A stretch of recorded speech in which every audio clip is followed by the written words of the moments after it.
کہ سیلاب متاثرین کی مدد کی جائے.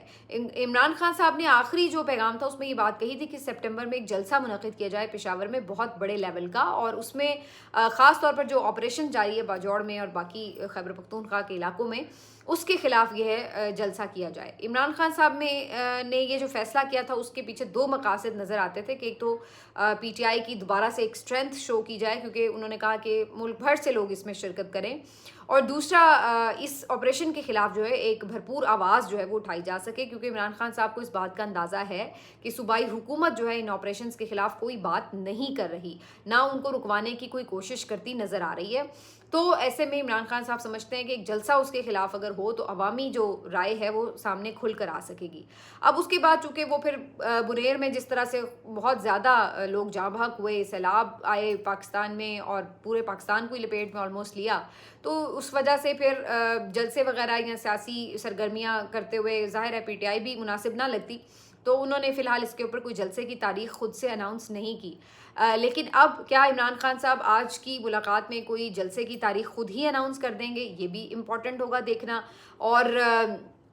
اس کے علاوہ جو عمران خان صاحب کی طرف سے اس پہ میسج آ سکتے ہیں فردر پارٹی کے اندر کے معاملات کے حوالے سے, تو یہ دو تین چیزیں ہیں جو کافی امپورٹنٹ ہیں. اس کے اوپر عمران خان صاحب کا پیغام کافی امپورٹنٹ ہوگا اگر آج ان کا یہ جو ان کی جو ملاقات ہے ان کی بہنوں سے ہو جاتی ہے. تو ایک تو یہ آج کی ایک اہم خبر ہے. اس کے علاوہ جناب آج دو تین چیزیں اور بڑی امپورٹنٹ ہیں جی. ایک تو ضمنی انتخاب الیکشن کمیشن نے ملتوی کر دیا ہے. پی ٹی آئی کے لوگوں کو سزائیں سنا کر نااہل کیا گیا, اور اس نااہلیوں کے بعد ضمنی الیکشن فوری طور پر کرانے کے لیے الیکشن کمیشن نے پھرتیاں دکھاتے ہوئے نہ صرف یہ کہ پی ٹی آئی کے مختلف لوگوں کو خود سے ہی ڈی نوٹیفائی کر دیا بلکہ ضمنی الیکشنز کی تاریخ بھی دے دی تھی. اس کے بعد پی ٹی آئی کی طرف سے یہ کوشش کی گئی کہ ضمنی الیکشن میں حصہ لے لیں, لیکن عمران خان صاحب اپنے موقف پہ بڑے واضح تھے کہ کوئی الیکشن میں حصہ نہیں لینا چاہیے, لیجٹمیسی نہیں دینی چاہیے ان سزاؤں کو بھی اور ان الیکشن کو بھی, اس سسٹم کو بھی. اس کے بعد ایک پریشر بنا اور ہم نے دیکھا کہ الٹیمیٹلی پی ٹی آئی اسی فیصلے پہ پہنچی کہ وہ ضمنی انتخاب کا بوائیکاٹ کر رہی ہے. اب بظاہر تو الیکشن کمیشن نے وجہ یہ بتائی ہے کہ جو سیلاب کی صورتحال ہے پنجاب کے مختلف علاقوں میں, اس وجہ سے یہ 9 حلقوں میں ضمنی انتخاب جو ہے اس کو ملتوی کیا جا رہا ہے. اور یہ بھی بتایا گیا کہ یہ پنجاب حکومت کی ریکویسٹ پر کیا گیا ہے, کیونکہ ان کا یہ کہنا ہے کہ جو انتظامیہ ہے اس وقت پنجاب میں وہ مختلف جگہوں پر جو سیلاب زدگان ہیں ان کی امداد اور بحالی کے کاموں میں مصروف ہے, تو جو اس سلسلے میں مختلف اہلکار ہیں وہ دستیاب نہیں ہوں گے, تو اس وجہ سے ضمنی الیکشن کو فی الحال پوسٹ پون کر دیا جائے. تو ایک جو الیکشن کمیشن کی وجہ ہے وہ تو یہ بتائی جا رہی ہے, لیکن کہیں نہ کہیں یہ لوگ اس بات کو بھی آپ سمجھ لیں کہ اس کی وجہ سمجھتے ہیں کہ پی ٹی آئی کا جو بوائیکاٹ ہے یہ بھی بڑا امپورٹنٹ ہے. اس کی وجہ یہ ہے کہ ان لوگوں کو یہ آئیڈیا تھا کہ اگر P T I in elections میں حصہ نہیں لے رہی تو اس کے بعد ٹرن آؤٹ جو ہے وہ بہت ہی کم رہے گا. اور اس بات کا ویسے ذکر کیا ہے الیکشن کمیشن نے کہ ٹرن آؤٹ بہت کم رہنے کا امکان ہے, کیونکہ ان کا کہنا یہ کہ لوگ سیلاب کی وجہ سے متاثر ہیں, تو پولنگ اسٹیشنز پر پہنچنا اور اس ضمنی الیکشن میں دلچسپی لینا یہ مشکل نظر آتا ہے, تو اس وجہ سے ٹرن آؤٹ کم رہنے کا خدشہ ہے. ویسے یہ بات بھی اپنی جگہ درست ہے, میں اس کو ٹوٹلی یہ نہیں کہہ سکتی کہ بالکل اس میں کوئی لاجک نہیں ہے, لیکن یہ بات بھی اپنی جگہ بہرحال درست ہے کہ پی ٹی آئی کے بوائیکاٹ کرنے کی وجہ سے بھی یہ ایک نظام کے اوپر دباؤ تو ہے کہ جناب اگر پی ٹی آئی نے بوائیکاٹ کر دیا تو پھر ٹرن آؤٹ اتنا کم ہو جائے گا کہ پھر ان الیکشنز کی کوئی حیثیت ہی نہیں رہے گی. تو دونوں باتیں ہیں جس کی وجہ سے فی الحال تو پوسٹ پون کیا گیا, لیکن بات یہ ہے کہ اس اگر سیلاب کی وجہ سے آپ نے پوسٹ پون کیا تو آپ کتنی دیر پوسٹ پون کر سکتے ہیں. 1-8 مہینے کے بعد اگر چیزیں نارملائز ہو جائیں گی تو پھر الٹیمیٹلی آپ کو دوبارہ پھر الیکشنز کی نئی ڈیٹ دینی ہی پڑے گی. تو کیا پی ٹی آئی اس وقت تک اپنا فیصلہ بدل لے گی؟ تو وہ تو ظاہر ہے وہی ہوگا. تو اس لحاظ سے یہ اب ایک مشکل صورتحال تو ہے اس رجیم کے لیے بھی کہ چاہتے یہ ہیں کہ پی ٹی آئی ان کو سپورٹ بھی فراہم کرتی رہے اس سسٹم میں, لیکن یہ پی ٹی آئی کو کوئی سپیس دینے کے لیے تیار نظر نہیں آتے. اور دوسری طرف یہی آپ کو صورتحال نظر آتی ہے کہ جہاں پہ یہ جو کمیٹیوں کی بات ہے جہاں سے پی ٹی آئی کے بہت سے لوگ تقریباً 50 کے قریب لوگ مستعفی ہو گئے ہیں, اور شاید 20-25 ایسے ہیں جنہوں نے ابھی استعفے نہیں دیے, ہو سکتا ہے ان کے بھی آنے والے دنوں میں آ جائیں. تو اس کے اوپر بھی حکومت کی طرف سے یہ کہا گیا اسپیکر ایاز صادق صاحب کو کہ آپ ان کے استعفے کمیٹیوں سے منظور نہ کریں.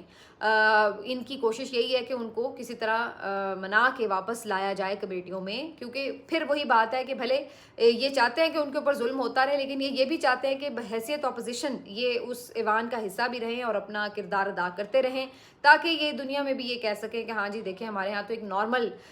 ڈیموکریسی چل رہی ہے, پارلیمنٹری سسٹم ہے جس میں حکومت بھی ہے, جس میں اپوزیشن بھی ہے, تمام چیزیں نارمل ہیں. تو یہ وہ جو چیزیں دکھانا چاہتے ہیں ان کو اس کے لیے بھی یہ تمام چیزوں کی ضرورت رہتی ہے. تو بہرحال یہ سب ہو رہا ہے, لیکن عمران خان صاحب اپنے فیصلے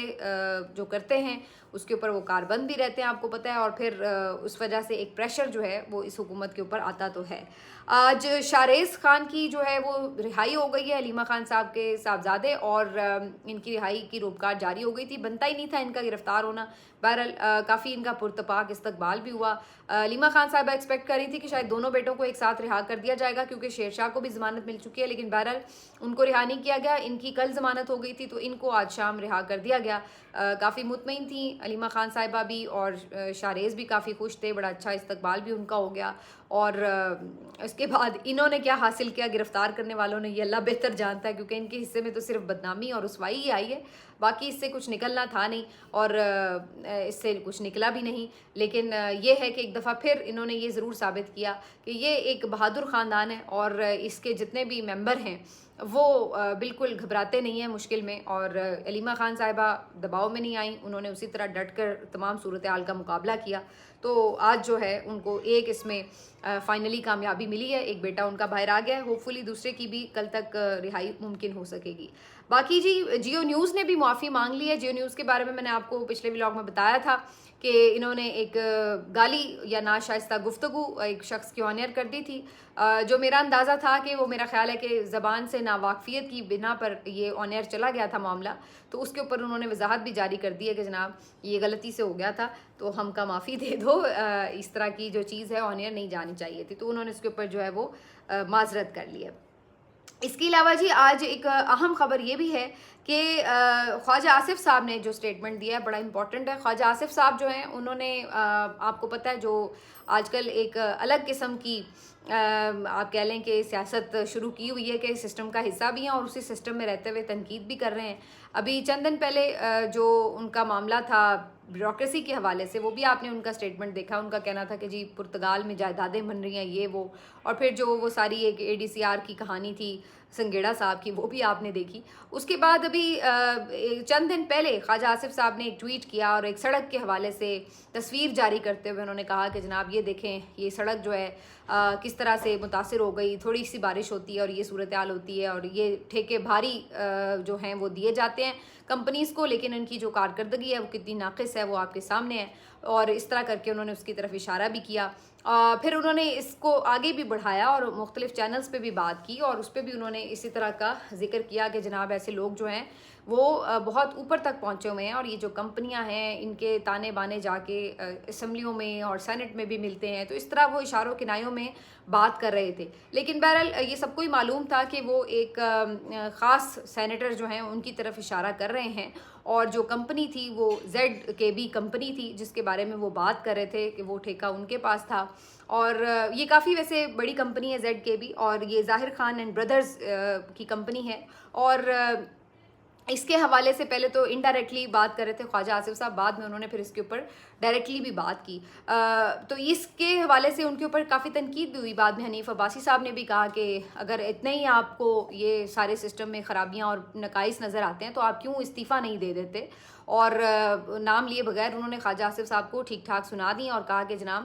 آپ جو ہے وہ اس طریقے سے تو نہ سسٹم کے ساتھ کریں کہ آپ اس کا حصہ بھی رہیں, اس کے فوائد بھی اٹھائیں, اور اس کے بعد آپ اس کے اوپر تنقید بھی کریں. تو اس کے اوپر انہوں نے جب یہ باتیں کی کہ جی خواجہ آصف صاحب تو مستعفی ہو جائیں, تو اس کے اوپر خواجہ آصف صاحب نے آج ایک پروگرام میں یہ بات کی ہے کہ مجھے مستعفی ہونے کے لیے کسی نے نہیں کہا, اور انہوں نے یہ بھی کہا کہ مجھ پر کوئی دباؤ بھی نہیں ہے. اور یہ کوئی پرابلمٹک بات بھی نہیں ہے کہ اگر ہم ایک سسٹم میں ہیں تو کیا ہم نشاندہی نہیں کر سکتے کہ کہاں پہ کوئی گڑبڑ ہو رہی ہے. اور میری قیادت نے میرے اوپر اعتماد کا اظہار کیا, انہوں نے ایسی کوئی مجھ پر پابندی نہیں لگائی ہے کہ آپ کوئی سسٹم میں اگر کوئی گڑبڑ ہے تو آپ اس کی نشاندہی نہیں کر سکتے. تو خواجہ آصف صاحب تو کافی کمفرٹیبل سے لگ رہے تھے اس گفتگو میں, اور ہائبرڈ نظام کی ایک دفعہ پھر بڑی تعریفیں بھی کر رہے تھے کہ جی یہ تو بہت ڈیلیور کر رہا ہے اور اس کو ہونا چاہیے, اور اس نتیجے پہ ہم پہنچیں کہ اگر یہ ہوتا تو بہت بہتر صورتحال ہوتی وغیرہ وغیرہ. تو یہ ساری باتیں انہوں نے آج کی ہیں. لیکن ویسے یہ جو ZKB کمپنی ہے اس کے بارے میں بھی